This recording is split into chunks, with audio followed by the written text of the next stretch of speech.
بسم الله الرحمن الرحيم ولقد بوأنا بني إسرائيل مبوأ صدق ورزقناهم من الطيبات فما اختلفوا حتى جاءهم العلم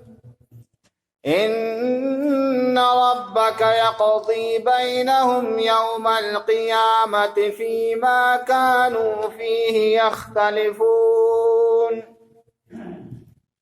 فإن كنت في شك مما أنزلنا إليك فاسأل الذين يقرؤون الكتاب من قبلك لقد جاءك الحق من ربك فلا تكونن من الممترين ولا تكونن من الذين كذبوا بآيات الله فتكون من الخاسرين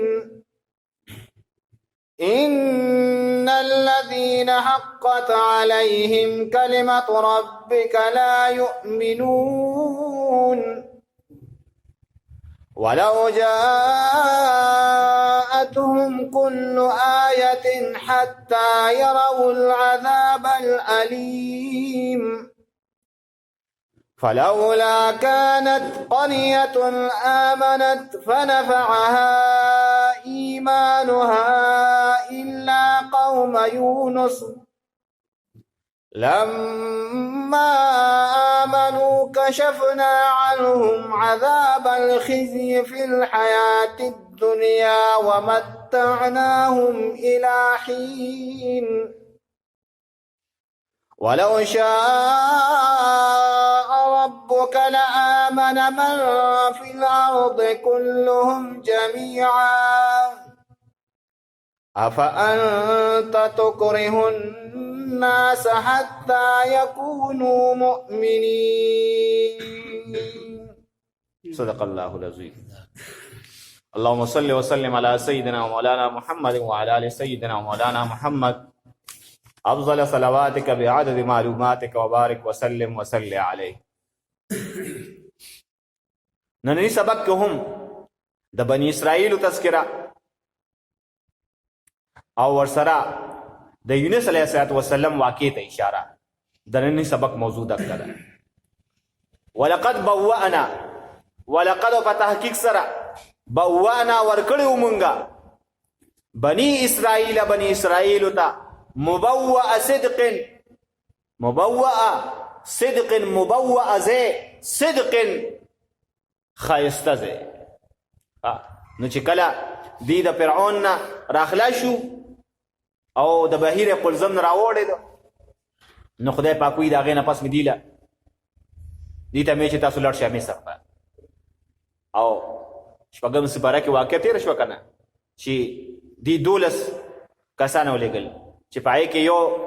یوشع ابن نون او یو بلو دا 2 کسان پکې لړ. نو دوی ورته وایي چې بس راځئ جنګ له ځو. خو دغه 10 کسان چې کوم دوی وایي که لړی نو خیر مو نشته بس ټکئ نوړی کوي دی دا بني اسرائیلو یرول. نو بیا خو د موسی علیه السلام په ژوند باندې خو دوی جنګ ونه کړ. نو بیا د یوشع ابن نون چې تر دې چې موسی علیه السلام وفات شو هارون علیه السلام وفات شو د هغې نه پس بل پیغمبر راغی یوشع ابن نون علیه السلام او د هغه په مشرۍ کې دی لړ او مصر ته ورپورې ورته خلکو سره جهاد وکړو خدای پاک. نو خدای پاک وایي مصر مې له ورکړه فلسطین مې وله ورکړه شام مې وله ورکړه. دی په صحرای تیغ کې دی ته هلته د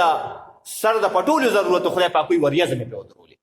بس په دې به باقاعده داسې وریځې ګرځېدې چت په شان نور به په دې نه لګېده ځکه د شګو دشتې وې نو شګه کې خو هسې هم د انور ډېر تپ راپرېږي ځکه شګه هم ګرمه کې اوس د پاس نه نو لاندې باندې اوري خدای پاک وایي وریځې به پرې ودرولې. بیا دې ته د اوبو ضرورت و خدای پاک وایي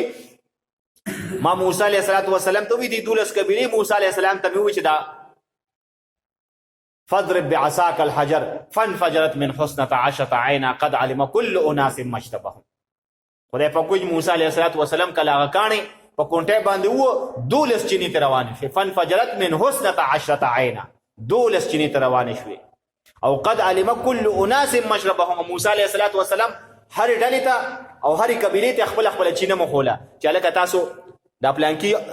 بابا اولاد چې پلانکي بابا اولاد به ردې نس وبس کې د پلانکي بابا اولاد به ردې نس کې ځکه هم دا ټول د یو قوم خلکو خو بلا قبیلې ته جوړې شوې نو 12 قبیلو کې اخر کې دا 12 قبیلې چې دا په لکونو خلکو نو هرې قبیلې ته وایي چې تاسو به د دې نمبر نه وبس کې نو یو دغه بیا خدای پاک وایي دې ته هلته کې د خوراک ضرورت و د خوراک ضرورت و نو د خوراک دپاره مې ورته هلته کې مړزان او ترنجبین مې ولرولې ځکه که یوازې مړزان خوړه نو بیا هم دې بیمارې ده که یوازې ترنجبین خوړه نو بیا هم دې بیمارې ده نو خدای پاک دواړه مې وله یو ځای کړل نو د دې باندې څه نقصان دي نو خدای پاک وایي ګوره دې سره ما څومره احسان کړو څومره ښکلي ځای ته مې لېږلو نو ځکه خدای پاک وایي ولقد بوأنا او په تحقیق سره ورکړی وو مونږ بني اسرائیلو ته مبوأ صدقن ځای ښایسته ورزقناهم او روزي کړو مونږ دوی ته من الطیبات پاکیزه څیزونه خواږه او پاکیزه څیزونه نو فما اختلفو پس دې اختلاف ونه کړو حتی مگر بعد د هغې جاءهم چې راغی دوی ته العلم فوها نو خدای پاک چې کله دوی له ما تورات ورکړه او په دې کې پوهه راله نو دوی بیا اختلاف شروع کړ او دا پیرقواریت عمله شروع کېږي د علم نه بعد هم شروع کېږي نو خدای پاک وایي دې چې کله د تورات علم راغی نو دوی پیرقواریت شروع کړ او په پیرقواریت کې ورپرېوت نو خدای پاک وایي په بني اسرائیلو کې هم دقه کار و چې دوی ته کله تورات راغی او د تورات په علومو باندې پوه شو نو فما اختلفو حتی جاءهم العلم دی بیا اختلاف شروع کړو او اختلاف د دوه علت دي ښه سړی د دوه وجې اختلاف کوي یا د بغض د وجې او د عناد د وجې او دویم د دنیاوي مفادو د وجې بس زه د نیولي هغه سره مفاد کوي یا د دنیاوي مفاد د وجې نو دنیاوي مفاد بس یا به مالي یا به مقربوي نو د دې دوه وجو د وجې به ته چا سره اختلاف کوي نو ځکه خدای پاک وایي فما اختلفو حتی جاءهم العلم دې اختلاف نو کړی او که کوی نو حتی جاءهم العلم دې پس د علم نه اختلاف کړو او کوم اختلاف چې د جهل په بنیاد باندې شروع شي یو سړی نه پوهېږي نو د هغې منې کول او د هغې ودرول دا ډېر آسان دي ځکه بس هغه سړی راوله بس دا شعر دا خبره داسې نه دا خبره داسې په خبره پوهېږه سړی به پوه شي چې لکه دا خو زه په غلطه خو چې کوم اختلاف د علم په بنیاد باندې دا اختلاف نه ختمي دا اختلاف په رز تر رزه سیوا کي نو خدای پاک وایي د بني اسرائیل هم د علم په بنیاد باندې اختلاف او چې دا ولې ګوره چې کله یو دوه کسان د تعویذونو کار کوي د دم درود کار کوي او دواړه د دغه علم زده کوي نو ځکه د دې د مفادو ټکراو راشي د مفادو ټکراو دی راشي نو د هر یو چې بیا کومه ډله ګروپ یې نړ سړی وي چې بهي زه پوهېږم زما ګروپ ته زیات زما ډله ته زیات دی نو دغلته کې د مفادو ټکراو شروع شي او هر سړی وي چې بهي هر سړی د راځي که دم درود کوي نو زما نه کوي نو زه نغدې به ماله راکوي او د هغه چې هغه کم ګروپ وي نو هغې چې چېرته کښېني نو بس بیا وایي یاره بس حضرت صاحب به مني حضرت صاحب بس دم نه اچولی چې بس درد غیبي دم واچي بس تعویذ دلې وکړي مصیبت او تکلیف بني نو چې بیا زما ستا غونده کې بیا داسې مصیبتونو او تکلیفونو والې سړي نه خو بیا چېرته ټینګېږي هغوی سکوس په تعویذ نه که چېرته په بابا هم کېږي نو زم وله که دا مصیبت او تکلیف په بابارو کېږي نو دې ته به نه ګورو چې دا شرک وي دا به غلط کاري ځکه دا دنیا نه خو جنت جوړېدی نه شي دا خو دې د مصیبتونو ځکه دې ته دارالمحن وایي څه وایي ورته دارالمحن نو محن معنی یا د محنت او د مزدورۍ کول تکلیفونو کول او یا محن معنی د امتحان کول نو دنیا کې به قدم په قدم باندې تا ته امتحانونه راځي قدم په قدم باندې به امتحانونه راځي نو چې د یو سړي څومره منصب وي نو دومره په ده باندې تکلیفونه زیات دي چې څومره ورسره پیسې زیاتي دومره به دی په مصیبت کې اخته نو ځکه د دې وجه خدای پاک وایي چې او هغه سعدی بابا موئی کنا ادھر دنیا کسے بے غم نباشد اگر باشد بنی آدم نباشد که په دنیا کې د غم سوخلا شته نه به انسان چې د بني آدم چې د غم خلاص نه دی به همیشه په غم کې همیشه به دی په غم کې وي نو ځکه خدای پاک وایي فما اختلفوا بس دی اختلاف ونکو حتی جاءهم العلم تر دې چې راغی دی ته علم او حتی جاءهم العلم نو دا اختلاف د ناپوهتیا په بنیاد باندې نو د علم په بنیاد باندې وخه او چې کله یو سړی وي چې بس زه نه پوهېږم خو بس دی ټیک شو خو چې یو سړی وي چې بس زه پوهېږم ځکه هغه سادي بابا بل ځای فرمایي که نه چې آکس که نه داند و نه داند که نه داند آکس که نه داند و نه داند که نه داند در جهل مرکب ابد الدهر بماند بس چې یو سړی نه پوهېږي او په دې نه پوهېږي چې زه نه پوهېږم یو سړی نه پوهېږي او په دې نه پوهېږي چې زه نه پوهېږم بس دی به همیشه په جهل مرکب کې دی همیشه په تیاره کې پروت وي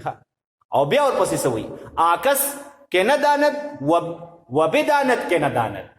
آکس که نه داند و بداند که نه داند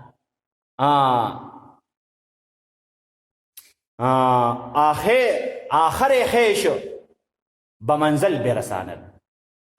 چې یو سړی نه پوهېږي او په دې پوه شو د اقرار یې وکړو چې زه نه پوهېږم نو بس دی به خامخا منزل ته رسي او مقصود ته به رسي نو ځکه او یو حدیث کې رسول الله صلی الله علیه وسلم فرمایي چې یو سړی نه پوهېږي ان من العلم ان تقول لما لا اعلم لا اعلم چې کله یو سړی په دې نه پوهېږي په دې پوه شو چې زه نه پوهېږم نو دا د پوهه ده او چې یو سړی نه پوهېږي وایي زه پوهېږم نو دا د جهل دی دا د جهل دی ځکه یو پیره دا حضرت علی کرم الله وجهه نه هغه خپله فرمایي چې کلما ازددت علما ازددت جهلا چې کله زما علم زیاتېږي نو ما ته د خپل جهل احساس کېږي چې هلکه زه تر اوسه پورې په دې خبره نه پوهېږم چې زه تر اوسه پورې په دې خبره نه پوهېږم او بل ځای کې یو موقع باندې حضرت علی کرم الله وجهه داسې په منبر باندې ناست و جمعې پر ورځ نو بس داسې یو سیاسي مخالف یې راغی نو سیاسي مخالف خو نظر هم دی چې ستا نه په داسې موقع باندې تپوس وکړي چې ته د خلکو نظر کې پرېوځې نو د نه څه مسلې تپوس وکړه د حضرت علی کرم الله وجهه نه نو ده ورته وایي زه نه پوهېږم لا اعلم نو هغه ورته وایي لما صعدت لهذا المقام الاجل ته دومره اوچت ځای ته څنګه ختلې چې ته پسې پوهېږې نو علي رضی الله عنه ورته فرمایي چې ولو سعدت بقدر علمه ولو سعدت بقدر الجهل لبلغت اوج السما چې دا زه دې ته رسېدلم زه د خپل علم په بنیاد باندې رسېدلم که د جهل په بنیاد باندې رسېدم نو عرش ته به رسېدلم نو د دې وجه خدای پاک وایي فما اختلفو پس دې اختلاف نه وکړی حتی مگر بعد د هغې جاءهم العلم چې راغی دې ته علم او پوهه ورته راغله نو د پوهې نه پسې اختلاف وکړه نو پته ولګېده چې د جهل په بنیاد باندې کوم اختلاف هغه تباه کن نه دی خو د علم په بنیاد چې کوم اختلاف شروع شي دا تباه کن دی ان ربک تحقیق سره رب دستا یقضی بینهم فیصله به کوي په منځ د دوی کې یوم القیامت پر ورځ د قیامت باندې فیما په هغه څه کې کانو چې و دوی فیه په هغې کې یختلفونه چې دوی پکې اختلاف کو نو فإن كنت که چرې ته او مخاطبه فی شکن په شک کې نه مخاطب نه دلته کې محمد رسول الله مراد نه دی د مخاطب نه مونږه یا منکرین چې کوم خلکو د قرآن نه انکار کړی د محمد رسول الله صلی الله علیه وسلم نه انکار کړی د دین اسلام نه انکار کړی هغه خلک ته مراد دی نو فإن كنت فی شک که چرته او مخاطبه په شک کې مما د هغه کتاب نه انزلنا چې نازل کړی دی مونږه الیک دی پیغمبر الیک تا ته پیغمبر صلی الله علیه وسلم نو که چرته تاسو د دې قرآن متعلق په شک کې نو فاسأل الذين تسوالك الذين د هغه کسانو يقرؤون الكتاب چې هغوی لوستو کتاب من قبل که مخکې دستانه نو خدای پاک وایي ته د بني اسرائیلو د یهودیانو او عیسایانو هغه خلکو نه تپوس وکړه چې کومو خلکو مخکې نه ایمان راوړی دی او اسلام ته راغلي دي یهودیانو عیسایانو لکه عبدالله ابن سلام رضی الله عنه یا داسې نور صحابه. عبدالله ابن سلام رضی الله عنه دا د یهودیانو کلک مولا و، په یهودیت کې د هغې کلک مولا و، خو چې کله په حقیقت باندې پوه شو نو راغ رسول الله صلی الله علیه وسلم له خپل ایمان قبول کړ. نو خدای پاک وایي تاسو دغې خلکو نه تپوس کوئ چې آیا دا قرآن مجید من جانب الله دی که نه دی. نو فإن كنت في شك کچریتو په شک کې مما دها کتابنا انزلنا الیکا چې نازل کړی موږ تا ته، نو فاسأل الذین تسوال وکړه دا کسانو نه یقرؤون الکتاب چې هغوی لوستو کتاب من قبلک مخکې دستانه لقد په تحقیق سره جاءک الحق راغلی دی حق تا ته من ربک د جانب د ربستانه فلا تکونن پس مه کېږه ته من الممترین د شک کوونکو نه، ته به شک نه کوې ولا تکونن او مه کېږه ته من الذین دها کسانو نه کذبوا بآیات الله کذبوا بآیات الله غشي هغوی تکذیب کړی د آیاتونو د الله جل شانه، نو فتکون نو شی به ته من الخاسرین د تاوانیانو نه. ان الذین بشکا کسان حقت علیهم دا اوس الله جل شانه محمد رسول الله صلی الله علیه وسلم ته تسلی ورکوي چې پیغمبره دا کم خلک چې ستا دې خبرې ته غوږ نه نو ته د دې د ایمان متعلق فکرمند کېږه. ما ځکه ولې موږ فکرمند کېږه په دې باندې زما فیصله دا ورېلې شوې چې دوی به ایمان نه راوړي، بس دوی به کافر د دنیا ځي. نو ته د دې د ایمان متعلق فکر مه کوه، دقه خبره خدای پاک کوي. ان الذین بشکا کسان حقت چې ثابته شوې ده علیهم په هغوی باندې کلمت ربک فیصله د رب ستا لا یؤمنون هغوی ایمان نه راوړي، بس په هغوی باندې زما دا فیصله ورولې شوې ده. دا د خدای پاک شکر چې زموږ ستاسو متعلق د ایمان فیصله کړې ده. الحمدلله.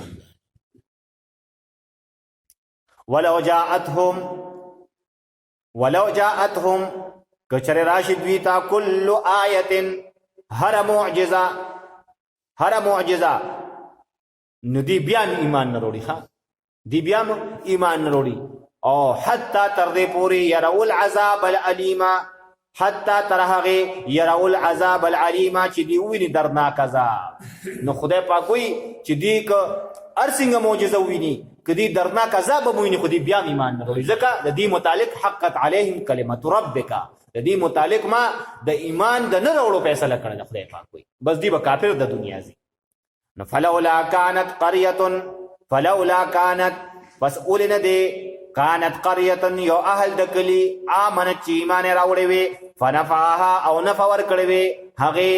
هغې ته ایمانها ایمان د هغې الا قوم یونس مگر قوم د یونس. نو خدای پاک وایي ته سابقه تاریخونه وګوره، د سابقه امتونو تاریخونه وګوره چې د ایمان په وخت کې ټولو خلکو د عذاب په وخت کې ټولو خلکو د ایمان چغې والي دي. خدای پاک وایي هغه وخت د ایمان دی نه، هغه وخت د توبې دی نه، ځکه خدای پاک وایي زه چې یو پیره څه فیصله وکړم بس هغه به کېږي، هغه به کېږي. او د پخواني امتونو دپاره د عذاب په شرایطو کې یو شرط دا هم و چې خدای پاک به پیغمبر ته سوال وحی راولېږله چې زه به په دې قوم باندې عذاب راولم، په پلانکي ټایم به عذاب راځي او ته به په پلانکي ټایم باندې وځې. دا هم نه چې لکه دا به ورته چې ماسخوتن به وځې، نه د ګړی پرفیکټ ټایم باندې به وځې. لکه اوس درته به وایي چې 8 بجې به وځې خدای پاک مثال کې طور پیغمبر ته، نو پیغمبر له حق دا نشته چې دی یو منټ کم 8 بجې وځي یا یو منټه پاس 8 بجې وځي یا 15 منټه کم 8 بجې وځي یا 15 منټه پاس، نه دی یو فکس ټایم باندې. ګوره محمد رسول الله صلی الله علیه وسلم 14 کاله په مکه کې څونه تکلیفونه برداشت کول. ملګري به کله حبشې ته ولېږل، حبشې ته 2 پیرې هجرت وشو، یو پیره مسلمانان حبشې ته لاړ، نو هلته کې ورته د دروغ اطلاع ملو شو چې راځئ بس مکه کې خلک اوس محمد رسول الله صلی الله علیه وسلم شوي اوس ولا تکلیف نه ورکوي، چې راله واپس کشانلو پیغمبر اسلام بیا ولېږل حبشې ته. نو هلته کې خدای پاک د حبشې بادشاه مسلمان کړ. دلته کې رسول الله صلی الله علیه وسلم نور ډېر صحابه وي تاسو ضرور مدینې ته خپې وباسئ، خپله نه ته خپل نه ته ترکمه چې الله جل شانه وته حکم وکړي چې د شپې شپې به وځي او ځان سره به ابوبکر صدیق اخلي نو بس که د خدای پاک د حکم مطابق و نو دغه شان خدای پاک د یونس علیه السلام متعلق یو خبر وشوه چې خدای پاک کله دته وی چې ته به وځې چې ته به وځې خو خدای پاک ورته اوسه لا نه ټیم ښولی دی او نه یې ورته وخت ښولی دی چې څه ټایم به عذاب راولم او څه ټایم به ته او یونس علیه السلام چې و دا د موجوده عراق په دې کې نینوا ښار ورته وي نینوا او دا نینوا دا لوی علاقه ده لکه څنګه اوس زمونږ د صوبه سرحد دی دا لوی علاقه ده که نه پېښور پکې د دې مرکزي ښار دی نو دغه شان په عراق کې دا نینوا چې دا ډېر لوی علاقه ده موصل چې دی موصل نوم به ټول اورېدلي موصل دا د دې لوی ښار دی نو یونس علیه السلام د دک نینوا علاقې او کتابونو لیکلي چې اوس موجوده دور کې صدام حسین خو زموږ د یادو سړی دی صدام حسین په دغه عراق په ځمکه باندې څومره پیغمبرانو قبرونه دي د اولیاو قبرونه دي او د صحابو قبرونه دي د هر یو قبر او د هر یو روزې سره کاغه پیغمبر دی کاغه صحابي دی کاغه ولی دی داغه د روزې سره یو لوی جومات جامع مسجد او داغي د جومات سره په جومات کې یو مدرسه الصدام لقراءة القرآن ومجوده په دغه نوم باندې دا ټولې مدرسې جوړې کړې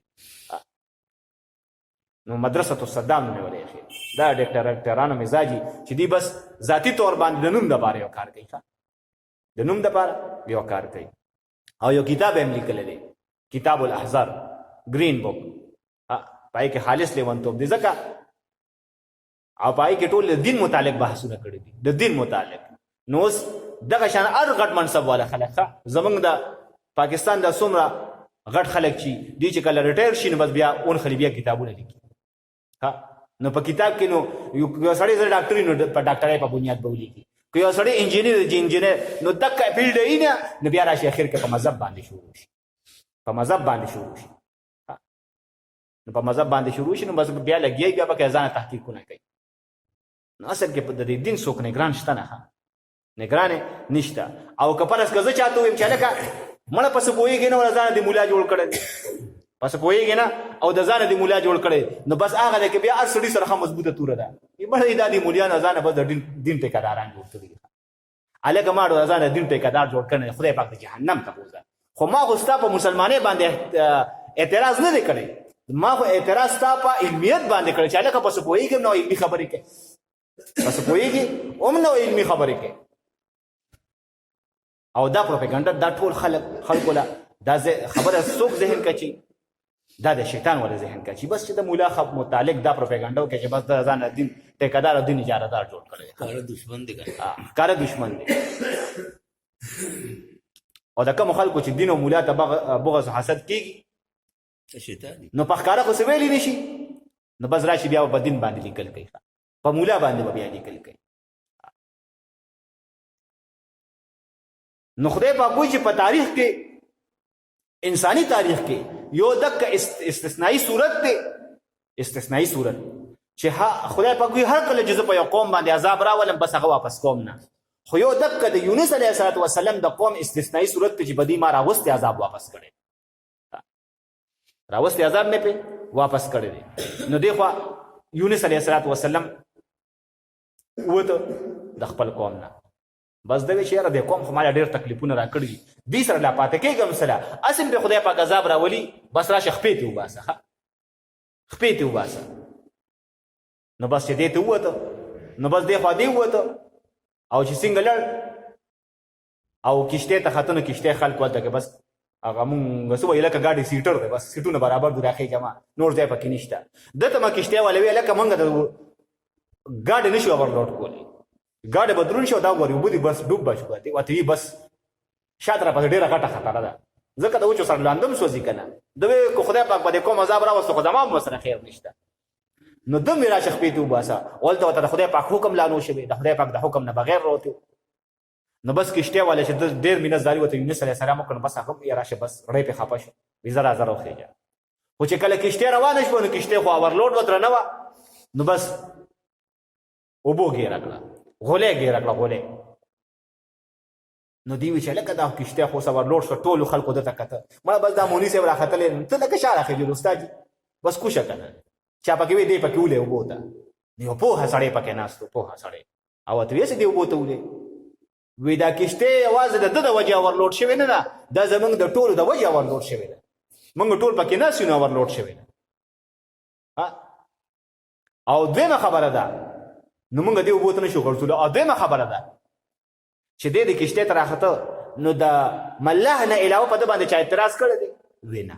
نو بس بیا مونږ دا حکم نه لرو چې دی وبوته ورته نی بیا بس کو نو لاټري به واچو قران اندازي به وکړو نو بس قران اندازي کې چا نمبر وخته نو بس دا هغه سامان هغه به وبوته ورته نو بس مطلب کشته اس پکشي د اتفاقا په لاټري کې او په قران اندازي کې او په اس کې د یونس علیه السلام نمبر وخته پای کوم دا نمبر وخته نو بس بیا خو مجبوری و نو بس یونس علیه السلام بس مخې سره سمندر ته ټوپ اسو کوی چې دا صغیره سره خپونه ونیسه آیو جوټه ور کړو دا چې ورو وشته او چې څنګه وشته بس تک وتا مې ولاړو او دغه مې متعلق کتابونو لیکلي دي چې دا د عام میان چې موږ تاسو په دې سمندر کې وینو دا هغه دین غیر غټ مې کتابونو لیکلي چې دا هو صرف 40 فیټ سکوير صرف دا 40 فیټ سکوير خو د صرف د حلق دی چې پوره یو کمره ده دومره غټ مې دی دغه بلو ویل وته ویل الویل الازرق دغه صرف د سلوه فوټه د حلق دی یونس علیه السلام د مې خېټه درې تلې د مې دی حلق ته تلې ځکه خدای پاک وی فلتقمه الحوت دویشتمه سپاره کې کتیس کې دی فلتقمه الحوت دا یونس علیه السلام چې دی د بې نوړې ک نو نوړې هغه ته وی چې په خوله کې پرته نوړې هغه ته وی چې په خوله کې پرته دا یونس علیه السلام د مې په دې حل کې پروت په تعلق کې او په دې کې به یونس علیه السلام ته خدای پاک اکسیجن هم رسوخه ځکه دغه مې دا ده کې د دې سر د پاسه یو پیپ دی د هغه پیپ په ذریعہ باندې دی یو پرش کې دا د دې حل ته چې څونه اوبه راشي او یو پرش کې دا اوبه باسي نو د دې حل ته چې کوم اوبه راځي د سره اکسیجن هم راځي یونس علیه السلام بس پای کې پروت او بس دا دعاګانې کولې لا اله الا انت سبحانك اني كنت من الظالمين الله الله کول ځکه کله مې هېټ ته نو مې خېړه حکم ګرمای شو اته کې خو بس دی ویلی شو مې خپل هم ګرم دي کنه دا وبوشیز د اوبور پسې اسکیپ هم چې وي خوري څونه اوبور پسې سړی وسکی ټول شپه تیر شي خو دې بیا اخیری کوي سمې یخې پکې چې تا وره کې چې تا بار پوي نو یونس علیه السلام د مې بخ حل کې پروتو د مې ګېړه ته نه دی تللی او بیا خدای پاک سوی فظن ان لن نقدر عليه د دې یونس علیه السلام خیال دا چې خدای پاک په ما باندې سختی نه وي فظن ان لن نقدر عليه د داس سګمانه چې په ما باندې با سختی رانه ولي خدای پاک سختی نه پیرا وسه د مې خېټه راغوت او د مې نو بس اخیری کې په مې ستومانه شوخه هغه بس اخیری کې راغله سمندر په غاړه وګرځو خو دې داسې کچ شو لکه د ډومبه رزه ماشوم چې پیدا شي بس د کشان وجود یې کچاو د ډومبه رزه ماشوم باندې کوم ماشوم چکوله کو نه جاړي ته چې په چاړه دی نو خدای پاک دې داسې زوی پښو نو بس سمندر په غاړه چوغرځو خدای پاک و انبتنا علیه شجره من یقطین ما په د یقطین اون زرغون کا د یقطین بوټي ښه نو یقطین ډیر خلک وځي دا کدو بوټي خو بعض مفسرین چې نه دا کدو بوټي نه دا زیلدار بوټي خدای پاک زرغون کا زیلدار بوټي نو کو دا اونوا نو خو بس لور تاسو ته شو نو بدل تک پروت په د باندې بیا سوري نو د باندې بنورو کنه خدا زیلدار بوټو بس په د باندې سراسر خور شو نو کنور ار طرف ته تاوید بس په د باندې ټیم سور وانبت علیه شجره من یقطین نو بس لګیاو خدای پاک د در پر یو اهو مقرر ک غزال اوسه غزاله په مقرر کا او هغه براتله یونس علیه السلام له روزانه ساره او ماخام دوه ټیمه براتله یونس علیه السلام له ته ورکول او د اوسه دا په دا زود هضم هم دي او دا پاور پولم دي انتهایی طاقت ترین طاقت والد پیدا ښه او حالانکه په عامه دغه باندې چې کوم شی ډیر طاقتوري هغه زود هضم نه هغه په اسانه نه هضمېږي ښه خو د اوسه په داسې چې دا طاقتورم دي او دا زرم هضمېږي ښه او د طاقت پته دی نه لګي تاسو اوسه ته ورسونه غټ غټ ټوپونه وي دا خپل طاقت په بنیاد باندې وي ښه نو خدای پاک وي د اوسې پیره باندې کوم چې سم طاقت کې شي ځکه څلوېښت ورځې دي پوره چله دې تېره کړې ده پوره چله دې تېره کړې ده نو دې خوا یونس علیه السلام د مې خېټه ته لاړ اخوا یې کوم وی چې لکه تا خو سړي خو زمونږ د وجې وطن پرېښود خو ډېر نیک سړی و یاره مونږ ته به ښې ښې خبرې کولې خو ته به یې رابللو او خو زمونږ د وجې وطن پرېښود داسې نه خدای پاک قهر را باندې راشي راځئ چې ایمان وروړو راځئ چې ایمان وروړو نو بس ټول په یو ځای شروع شو او دعاګانې کولې او بس دا کلمې چې لا اله الا الله یونس رسول الله لا اله الا الله یونس رسول الله ایمان یې وروړو نو خدای پاک وایي چې کله دوی داسې وکړه ایمان وروړه نو ما بس هغه عذاب دې ختم کړه حالانکه خدای پاک وایي دا په تاریخ کې دا یو استثنایي صورت دی چې راغلی عذاب خدای پاک وایي ما واپس کړ هغه د یونس علیه السلام قوم دی نور په تاریخ کې داسې اورچته شوي دي چې خدای پاک ما راوستی عذاب واپس کړي بس چې راشي وپېره ان الذین حقت علیهم کلمة ربک بس چې چا لپاره خدای پاک وځي وپېره یو فیصله وکړم بس هغه فیصله زما اټله فیصلې به هغې کې زه مخکې والې او وروستو والې نه کوم نو فلولا كانت قرية آمنت فنفعها إيمانها إلا قوم يونس فلولا كانت قرية فسول نو یو اهل دکلی آمنت چې دوی ایمان راوړی وي فنفعها او نفع ورکړی وي دوی ته ایمانها ایمان د هغې الا قوم یونس مگر قوم د یونس علیه السلام لما آمنو چې کله دوی ایمان راوړو کشفنا عنهم لرې کړه مونږ د دوی نه عذاب الخزي هغه عذاب رسوایۍ والا عذاب فی الحیات الدنیا په ژوند د دنیا کې نو خدای پاک وایي په ژوند د دنیا کې راغلی عذاب به دې واپس کړه ومتعناهم او ژوندي پرېښودل مونږ دوی الی حین تر مقرر وخته پورې نو خدای پاک وایي ایمان مو راوړه اوس د مسلمانۍ ژوند تېروې نو چې تر کوم زندګي ده تر هغې به ژوندي یې بس چې کله وخت برابر شي نو بس بیا به وخت برابر وي نو ولو شاء ربک اوس په دې آیات کې خدای پاک رسول الله صلی الله علیه وسلم ته د دې خبرې ذکر کوي چې دا ایمان راوړل دا د هر سړي په خپل اختیار باندې خدای پاک وایي په دې کې هر سړي ما فری ویل ورکړی دی اختیار مې ورکړی دی خدای پاک وایي که ما چېرته په زوره باندې خلک مسلمانان کول نو دا ټول خلک به مسلمانان په مخ د ځمکه به کافر نه وي په مخ د ځمکه به کافر نه وي نو دا خدای پاک وایي دا زما تکویني حکم نه دی بس دا ما هر سړي د اختیار ورکړی او د هر سړی به د خپل اختیار په بنیاد باندې که کفر قبلی او که مسلمانی قبلی نو خدای پاک وایي دا زما تکویني او جبري حکم نه دی مسلمان کول ځکه اوس ګوره ډوډۍ خوړل دا د خدای پاک یو تکویني اوږې کېدل خوب راتلل او دسماتې راتلل یا داسې نورې فطري تقاضې چې خدای پاک وایي دا زما تکویني او جبري فیصلې نه دي جبري فیصلې دي تکویني دا تکویني امور دي چې بس که انسان لږ غواړي او که نه غواړي نو دله به خوب راځي که د انسان لږ غواړي او که نه غواړي دی به اوږې کېږي که د انسان لږ غواړي او که نه غواړي دله به دسماتې راځي نو کوس یو سړی وایي چې هلکه بس دا خوب د خدای پاک د طرفه یې زه اډوده کېږم نو دې داسې کولی شي دی به یو ورځ د ویښ پاتې شي دوه ورځې به په درې ورځ به خپله په ځان به پوهیني او ده به یې هغه یو فرضي قسم ده که نه وي هوا وایي چې زه زورور یم خوب وی چې زه زورور یم نو وی د خوب به ته وایي چې راځه ویې ګور به میدان باندې که نو بس په چا باندې ټرای کوو راځه په دې ماشوم ټرای کوو نو ماشوم سره لاس کې ډوډۍ وه او بس د هوا به پرې راتله د هوا به ترې ډوډۍ زغلول او بس ده به ورمنډه کوله ډوډۍ به بیا راغشته اخر کې هوا وایي چې بس بهی ما پیډ نه کړه خوب به ته یې اوس ګوره بس ډوډۍ لاس کې ودکه شان بس پاتې وه نو بس خدای پاک وایي چې دا خوب اوږې کېدل ډوډۍ خوړل باتروم ته تلل یا داسې نورې فطري تقاضې خدای پاک وایي دا تکویني او جبري دي دا به لازمن کې خو دا ایمان چې دی دا زه جبري نه کوم دا او نه دا تکویني دی بس دا مې ستا اختیار ته پرېښی دی چې ستا اړو غواړي ایمان وروړه که دې نه غواړي نه مه وروړه په کفر باندې اوسه او خدای پاک رسول الله صلی الله علیه وسلم ته وایي چې زما او ستا ذمهواري چې هغه دي ته لار ښودلو اوس ستا او زما ذمهداري برابر شو بس اوس ته په ارام کښېنه اوس هر سړي خپله خوا ده کې ایمان روړي روړي او که نه روړي د دقې خبره کوي ولو شاء ربک که چېرې غوښتې ربک رب دستا لآمنا نو یقینا ایمان به راوړی من هغه چا فی الارض چې په ځمکه کې دي کلهم ټولو جمیعا په یو ځای باندې خدای پاک وایي که ما غوښتې بس دا ټول خلک به مسلمانان وي اډو څوک کافر به پکې ونه افا انت آیات با تکره الناس جبر کوي په خلکو باندې حتی تر دې پورې یکونو چې شي دا خلک مؤمنین ایمان راوړونکي نو خدای پاک په جبر باندې په چای باندې ایمان نه وروړي لا اکراه فی الدین لا اکراه فی الدین نو په زور باندې به یو سړی ټوپک وایي نه شاوه کلمه ووایا نه سړی بس خپل اختیار دی خو په زور به یو سړی مسلمانۍ کې ګورې کلکې ګورې چې اسلامي حکومت دی نو بیا به د دا ذمواري چې دا خلک به مستتړي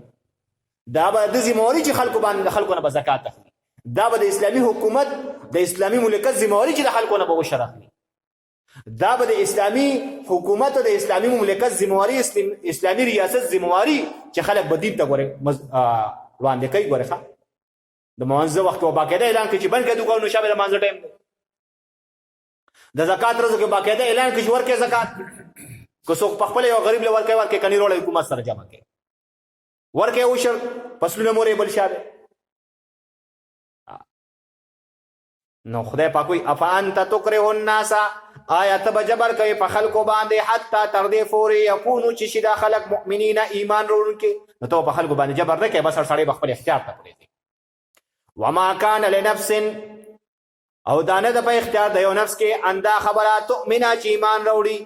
الا بالله الا باذن الله که ایمان وروړي مګر په اذن د الله جل شانه باندې ويجعل الرجس والله تعالی اچوي ګندګي علی الذین په کسانو باندې لا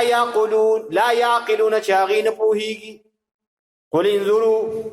قل ای پیغمبر ته ورته ووایه انظروا وګورئ ما څه شیز دی ذا فی السماوات ما ذا څه شیز دی فی السماوات په اسمانونو کې والارض او په ځمکه کې وما تغني الآیات